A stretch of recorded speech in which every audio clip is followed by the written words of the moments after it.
Hey Zen family, I'm here with ZJ Diego Chauca from New York, who is here at ZenCon 2016, but he's going to be coming to Texas soon, so once you get to know more about him, come to his jam sessions. He's amazing. So, when did you become a Zoom instructor? Zoom instructor, I got licensed in the year of 2012, so about 4 years ago. And what was it about Zoom that drew you into the program?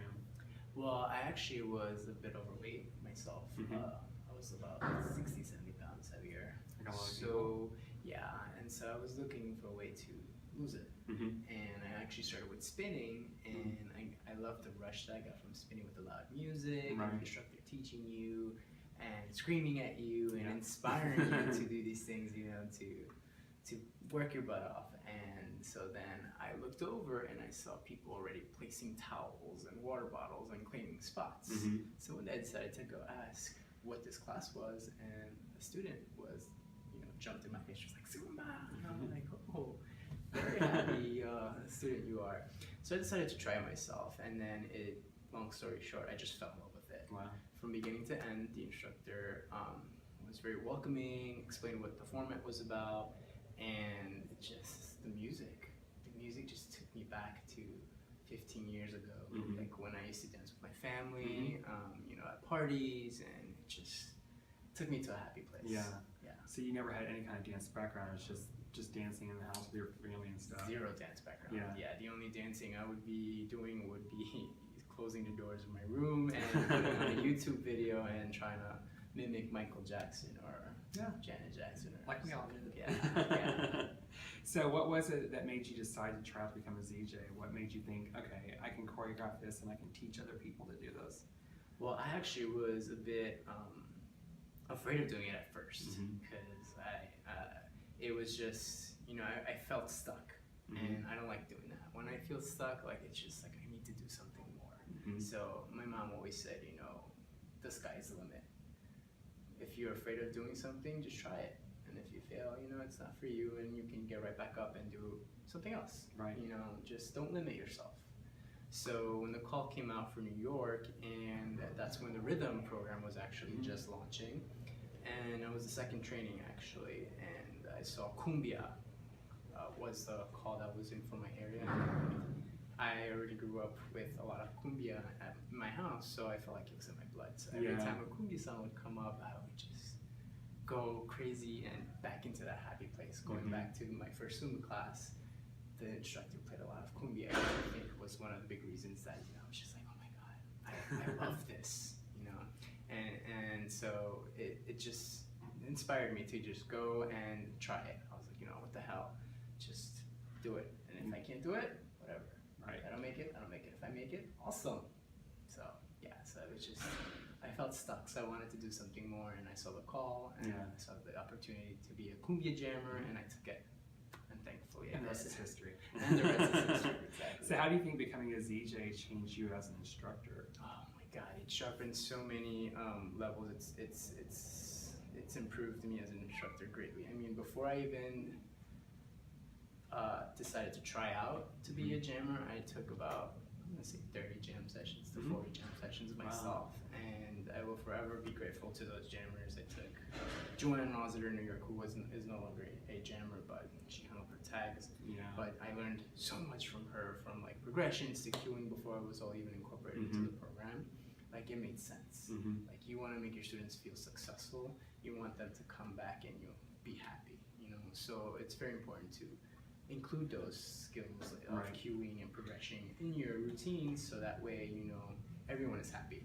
And next week you have a bigger Zoom class. You know, they tell all their friends. Definitely. Yeah.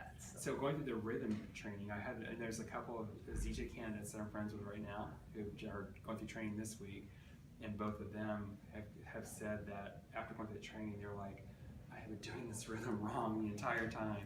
Did you feel that way after you did your cumbia training, where you're like, I don't know what I'm doing? Funny that you say that. It's actually a hashtag that we did. It's called Living a Lie.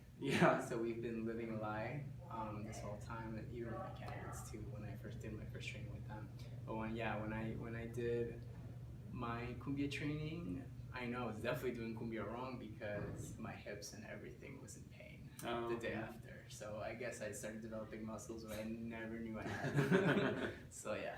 Exercise in disguise. That's exactly. So what makes you choose a song for your jam sessions? I think of the general public. Do they like it? Does it move me? And will I be able to translate that feeling and that movement to the public? Like I need to make that connection first personally. Like I get a lot of students of mine telling me, hey, I heard this great song, do you mind choreographing it? I mean, I love suggestions and everything, but at the end of the day, I have to feel it. Yeah, if you don't love it, you can't fake it. Exactly, and most definitely can't teach it either. Right. So it has to come from in here. Yeah. So you've got to listen to the song so much that you just know it. So you're into it, you know when the transitions happen, you just got to have it coming out of you. If you see me dancing in the train stations while I'm taking the train, because I live in New York City, so that's what we use for transportation. So if you see me dancing in my chair, then it's definitely going to be a choreo themed. So stalk him, video it, you'll know what's coming up. Yeah, you know what's coming. So when you first hear a song that you like, do you immediately start to see the choreography to it, or do you think, I really like this song, and how do I fit things in to make it work? Yeah, a little bit of both. So like I said, if I hear a song, I'm like sitting and trying to play footwork and arm work into it and see how I would be able to progress it throughout the whole song, where the heavy beats come in and what I can do with it. Right. And it can be a little tricky because I like to make my choreography for everybody. So sometimes you see a movement, but then when you actually try it and you can do it but your class can't do it, or vice versa, it just doesn't seem enough, then you have to work on it. Yeah. So I like to, I get little itsy bitsy pieces and then I change it as I teach it and make little tweaks to it. And that's what I tell people about jam sessions is that you guys have to perfect it before you can present it to a jam session. So you've worked out the bugs, you've seen the public reaction, you can see what's not working, what's not transitioning. So the jam sessions are like already tested and fully baked for you. So it's definitely go to them for that reason alone. We have to figure out where the cues are gonna go and etc. Right. Because you have to make those cues as natural as possible. It's gonna be a transition to them. It's got to flow a certain way. Exactly. Definitely. So being a cumbia jammer before, there's a passion for cumbia there, so I'm sure people can expect to get a cumbia usually when they come to your sessions. Not always, but chances are probably good. 98% of the chance, yeah. But is there another rhythm that people can usually expect to get from you when you come to your sessions that you're just drawn to? Either a merengue or a dance hall. Oh, dance hall. Yeah. Everybody loves dance hall. One of my favorite rhythms. Yeah. And I've learned so much from my other fellow jammers, Kat and Toya. Yeah. And they're phenomenal. So, and every time I come to convention, I get re-inspired and learn so much from them. And then, I take it all back, put a little hashtag Zumba con Diego, as I like to say for myself, and that little flavor in it, and I present it back to the public. Very cool. Yeah. Is there a rhythm that you're drawn to that you haven't played with yet that you want to learn more about and eventually start bringing into your sessions? That's a great question. You know what? I would say flamenco. Flamenco is so fun. Yeah. And there's so many great flamenco fusions. Just look up anything by Farruko, and there's probably some flamenco fusion in there somewhere for it. Very easy true. way to bring it in and start playing with it. Yeah. And that's the one that every time it comes on, it just ignites something. Yeah, it's actually being fused with a lot of rhythms today, so it's coming up there. You'll probably see a lot of it in jam sessions real soon. So if you like flamenco, start watching his sessions. You never know. What would you tell a Zen member who's never been to a jam session why they should come to one? Oh, it's a great tool. It's a great education program, continuing education program. It will not only give you material for your playlists, and you get to network with other fellow instructors that probably have the same, mind or in the same mindset of going to a jam session, but you sharpen your skills in cueing, in progressions, you understand the technicality behind it, and on top of that, you learn how to communicate better with the public. Your network alone expands exponentially because you have about 30 instructors coming from all over, and then eventually it just becomes a big family reunion. Because sometimes you only get to see them at jam sessions because everybody has such busy teaching schedules, or you have to rely on Zumba convention to see them. So. It's also a great way to spy on other instructors and see how they move and how they do things, because you're just with exclusively instructors, so everybody's a student again. Yeah. So you get to see different ways of moving, the way people cue things, and you get ideas of how to refine your own stuff. Yeah. So that's what I usually get. I'm usually scanning the ring and watching. It's like, oh, how'd she do that? Oh, okay, now I can do that. And you get re-inspired too. Like it's if you see a group of phenomenal Zen members, screaming, shouting, everything, and the energy is on point, you just get refueled. Yeah. It's such a refresher too, as well. Definitely. For everyone, not just the jammer, not just for the Zen member. I think it's just a reciprocality there that everyone just gets completely refreshed and everyone leaves the session completely happy. So if you want to be happy, why not? Reignite your passion. Exactly. So there's a lot of instructors who get territorial about choreography. They'll find something and they'll get mad at it. Like if someone else in their studio teaches the same song and the same choreography, and they get territorial about things. Well, why would you tell those people to come to a jam session? Well, think about it. We all receive the same Zen DVDs, right? So it's Zen 63, 62. We all get the same exact choreography, but because we all feel music differently or we all interpret movement differently, you and I can have the same exact choreography, but we can present it in completely different ways. So, and it's not a competition. No.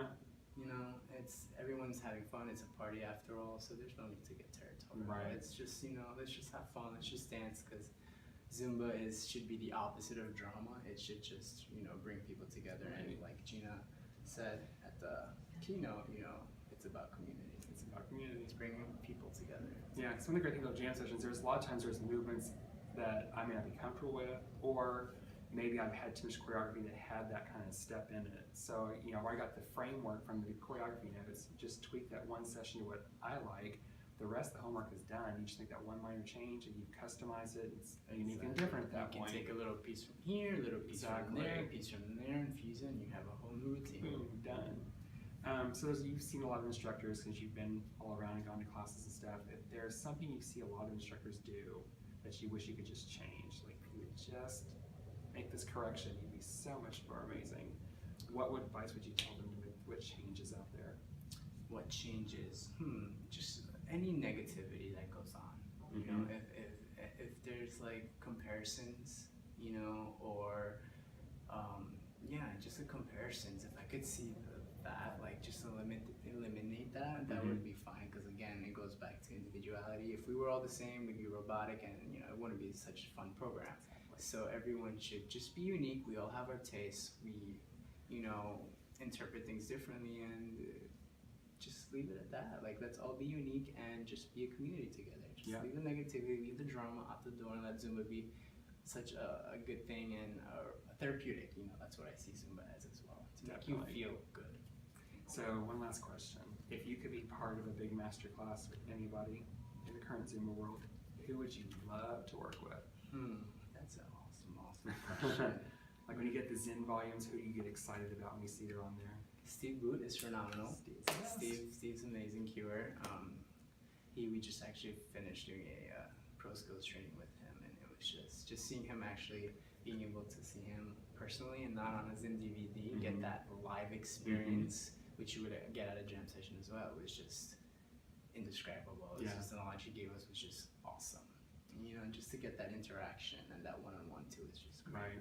But if I could do a master class with him, that would be awesome. He goes to New York. He's there. We see him posting on Facebook. He's there several times a year. So Steve, if you see this, contact Diego when you're in New York, because you do master classes while you're there anyway. So actually, take advantage of the local talent. He hasn't done a master class in New York. If he's done it like way up in the boondocks. Oh. But not New York City. I will. I will. I talked to Cass. I'll tell Cass to tell Steve to connect you. So please. There we go. That's it. Great. So guys, this is Diego Chauca. He's from New York. He travels around. He'll be in Texas soon. Go to his jam sessions. He presents here at convention. If you have to be at convention, he's doing a jam session. Go there. But get to a jam session. Never stop learning. Never stop growing. Join the jam. See you guys soon. That's right. Thanks.